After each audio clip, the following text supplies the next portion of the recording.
Hello students, आज हम exercise 1.1 10th class chapter number 1 real number या वास्तविक संख्याओं के बाकी क्वेश्चन करेंगे। इसके पहले हमने अभाज्य गुणनखंड मतलब प्राइम फैक्टराइज सीख लिए हैं। 2 नंबर का एलसीएम एचसीएफ निकालना और उसको वेरीफाई करना, उसकी जांच करना हो गया है। 3 नंबर और उनके एलसीएम एचसीएफ निकालने का हमारा पाठ हो चुका है। आज हम निकालेंगे कि हमको यदि एचसीएफ या एलसीएम में कोई नंबर गिवन है तो हमको दूसरा निकालना है। दूसरा कुछ थ्योरिकल क्वेश्चन है वो रहेगा। एक हमें आपको जांच करना है कि 6 की पावर n है वो 0 पर एंड होता है कि नहीं होता है, और एक हमें भाज्य संख्या बताने की भाज्य है या नहीं। ठीक है, अब हम यहां पर सॉल्व करते हैं पहला नंबर का क्वेश्चन। ठीक है, सॉल्यूशन नंबर 1 आपका यहां हो जाएगा गिवन डेट या दिया है। ठीक है, दिया है, अब दिया क्या है हमको, HCF 306 और 657 इक्वल टू आपको कितना गिवन है, यहां पर 9 है। एलसीएम को आपको क्या करना है, ज्ञात करना है।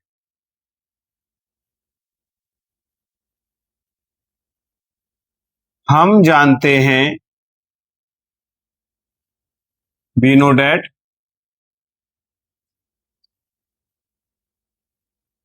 एलसीएम इंटू HCF, ठीक, दोनों का मल्टीप्लाई बराबर होता है दो संख्याओं के दो संख्याओं का गुणनफल। ठीक है, एलसीएम एचसीएफ का गुणा किसके बराबर होगा, दो संख्याओं के गुणनफल के बराबर होगा। संख्या कौन सी है, तो संख्या हमारे पास है 306 और 657। अब यहां लिखेंगे एलसीएम हमारे पास नहीं है तो एलसीएम की जगह एलसीएम आ गया, इंटू एचसीएफ कितना है मेरे पास 9 लिखा हमने। यहाँ दो संख्या हमारे पास है 306 इंटू 657। एलसीएम बराबर 306 गुणित 657 बटे में कितना आ गया 9। देखो जो नंबर यहां मल्टीप्लाई में है इस तरफ जाएगा, कहां जाएगा, डिवाइड में। अब आपको इसको करना है डिवाइड। ठीक, तो हम इसको करेंगे 3 की टेबल से। 3 3 जा 9, ठीक है, यहां आएंगे तो यहां हो जाएगा आपका 3 2 जा 6, 3 1 जा 3, यहां से बचेगा 2,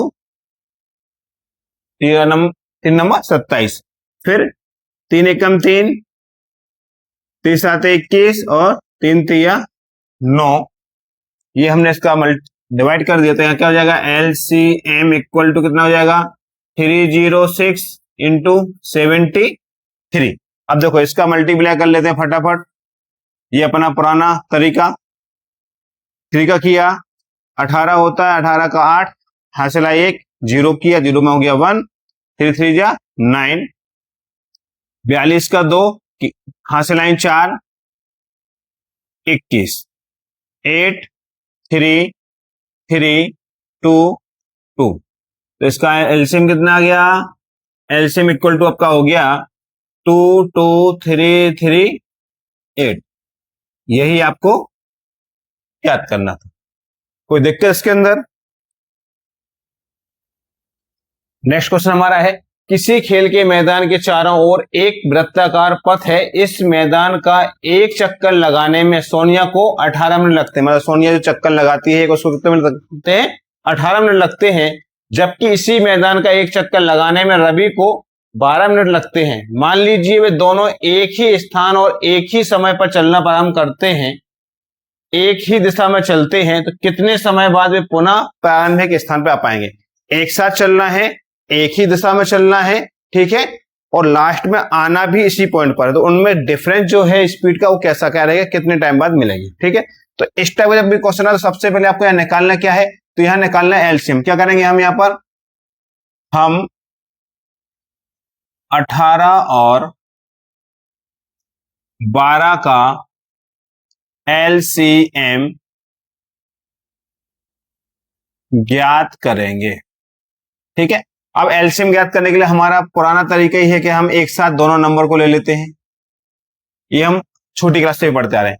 ठीक है, दोनों सम है तो इसलिए किससे करेंगे? 2 से। यहाँ आपका 9 हो गया, यहाँ 6 हो गया, फिर 2 से करा तो यहाँ 9 का 9 रहा, यहाँ कितना हो जाएगा? 3। फिर करेंगे हम 3 से, 3 3 जा 9, 3 1 जा 3, फिर 3 से करा, 3 1 जा 3 और 1। एलसीएम किसका लिया हमने? 18 और 12 का, तो कितना आ गया अपने पास?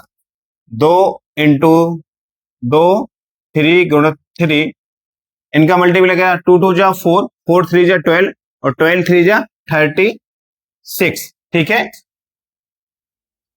लास्ट में हम लिख लेंगे अतः अपने पास कौन है? सोनिया। सोनिया और रवि दोनों 36 मिनट के बाद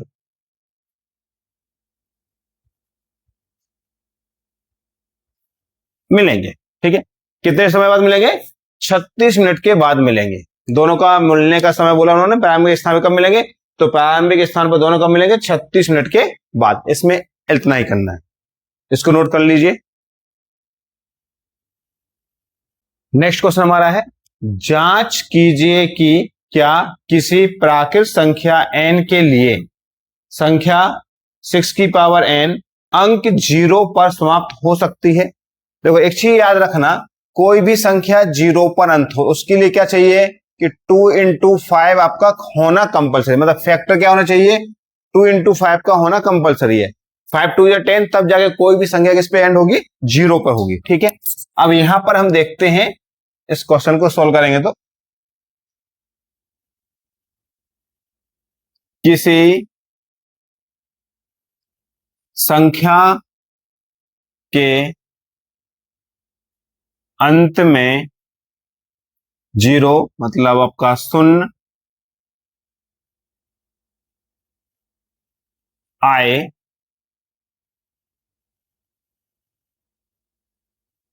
यह तभी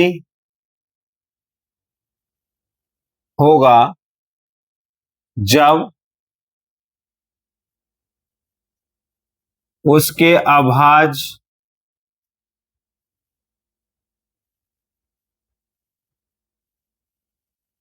गुणनखंड में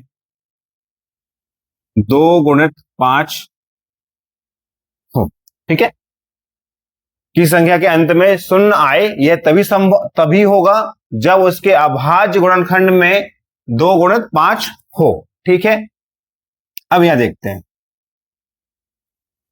अब 6 की पावर n, 6 के गुणनफल क्या है? 2 गुणित 3 की पावर n। ठीक है, पावर की पावर ऐसी रहेगी। अंदर हमने 6 को टुकड़े किया, क्या आया? 2 गुणित 3 आया, अतः 6 की पावर n कभी भी 0 पर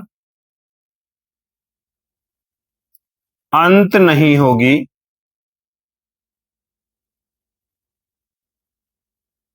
क्योंकि इसके अभाज्य गुणनखंड में 5 नहीं आता है। ठीक है, मतलब कोई भी संख्या है यदि 0 पर एंड होगी तो उसका अभाज्य गुणनखंड क्या होना चाहिए? 2 गुणित 5 होना चाहिए, लेकिन 6 का क्या है? 2 गुणित 3 है, तो 6 की पावर की घात n कभी भी 0 पर अंत नहीं होगी, क्योंकि इसके अभाज्य गुणनखंड में 5 नहीं आता है। ऐसे एक क्वेश्चन आपका उदाहरण में मिलेगा। उदाहरण का क्वेश्चन है जहां पर लिखा है 4 की पावर n, तो उसका पूरा यही रहेगा। यहां क्या हो जाएगा? 2 गुणित 2 और बाकी पूरी थ्योरी रहेगी। ठीक है, इसको नोट कर लीजिए। नेक्स्ट क्वेश्चन हमारा है, व्याख्या कीजिए कि 7 गुणित 11 गुणित 13 गुणित प्लस 13 और 7 गुणित 6 गुणित 5 गुणित 4 गुणित 3 गुणित 2 गुणित 1 प्लस 5 अभाज्य संख्याएं हैं। आपको अभाज्य बताना है। और देखो अभाज्य का मतलब ये होता है कि जिसके 2 से अधिक भाज्य संख्याओं के गुणनफल हो, ठीक है, जिसमें क्या होती है 2 से अधिक संख्याएं उस संख्या के क्या हो जाए, गुणनफल हो जाए, तो वो क्या हो जाएगी, भाज्य हो जाएगी। जैसे अपन देखते हैं, अभी देखो यहां पर सोल्व करेंगे पर पहला बना है 7 इंटू 11 इंटू 13 प्लस 13, ये हमारे पास है। इसको सोल्व कर देखो, इन दोनों में यहां भी 13 है, यहां भी 13 है, 13 को हमने लिया कॉमन, ठीक, तो यहां कितना बचेगा 7 गुणित 11 गुणित कितना बचा 1 और प्लस में भी कितना आएगा 1। जब हम पूरा नंबर लेते हैं बाहर, कॉमन मतलब उभयनिष्ठ लिया है, उसके स्थान पर कितना आ जाएगा 1 आ जाएगा। यहां 13 रहेगा, इनका मल्टीप्लाई करेगा तो 77 प्लस 1 हो जाएगा। 13 गुणित कितना हो गया 78, और यदि मैं 78 के फैक्टर करता हूं तो इसका बनेगा 2 गुणित 3 गुणित 13 गुणित 13, इनडायरेक्टली हम लिखेंगे 2 इंटू 3 इंटू 13 का स्क्वायर, ठीक है। ये किसका आया, अब यहां देखें हम, यहां 2 3 और 13 तीनों ही अभाज्य संख्याएं हैं, ठीक है। अतः 7 इंटू 11 इंटू 13 प्लस 13 एक भाज्य संख्या है, ठीक। इनमें इसके करना जो कॉमन उसको लिया, अब इसके कितने फैक्टर हो गए, देखो 1 तो फैक्टर है, उसके अलावा 2 हो गया, 3 हो गया, 13 हो गया, इसलिए क्या हो जाएगी अभाज्य संख्या हो जाएंगे। तीनों अभाज्य इसके गुणनखंड हो गए, इसलिए क्या हो जाएगी भाज्य संख्या हो जाएगी। दूसरा पार्ट इसका हम करते हैं, पहला पार्ट हमारा हो गया है, अब दूसरा करते हैं। 7 into 6 into 5 into 4 into 3 into 2 into 1 और प्लस में कितना है 5 है, ठीक है। इसको हम सॉल्व करेंगे तो देखो इन दोनों में कॉमन क्या है, यहां भी 5 है, यहां भी 5 है, तो 5 हमने बाहर ले लिया, बचा कितना है 7 into 6 into 1 into 4 into 3 into 2 into 1 plus में 1। यदि मैं इन सबका मल्टीप्लाई करता हूं, ठीक है, 6 4 जो 24 हो गया, ठीक है, 24 42, इनका मल्टीप्लाई कर दो, 8 16 4 8 8 10 का 0 9 1 10, तो कितना हो गया 1008 प्लस में कितना है 1 है, क्या आ जाएगा यहां पर 5 इंटू 109, ठीक है। 2 फैक्टर हो गए और एक 1 तो रहता ही रहता है, तो यहां क्या लिखेंगे हम, यहां 5 2 अभाज्य संख्याएं हैं,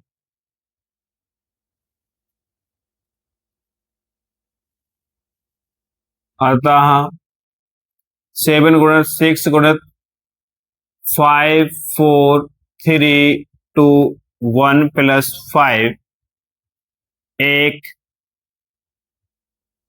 भाज्य संख्या है या भाज्य है, ठीक है। ये हो गया। इसी के साथ आपकी 1.1 खत्म होती है। जो उसके क्वेश्चन हैं वो आपको एज होमवर्क करना, सेम पैटर्न में रहेंगे, ठीक है। किसी को कुछ प्रॉब्लम है तो आप पूछ सकते हैं, और मेरे चैनल को लाइक एंड सब्सक्राइब करें। जितना आपका व्यूअर्स मुझे मिलेंगे, जो देखेंगे, जो मुझे सब्सक्राइब करेंगे, लाइक करेंगे, उतना अच्छा मुझे लगेगा, मैं और वीडियो उसमें बना के डाल सकता हूँ, ठीक है ना।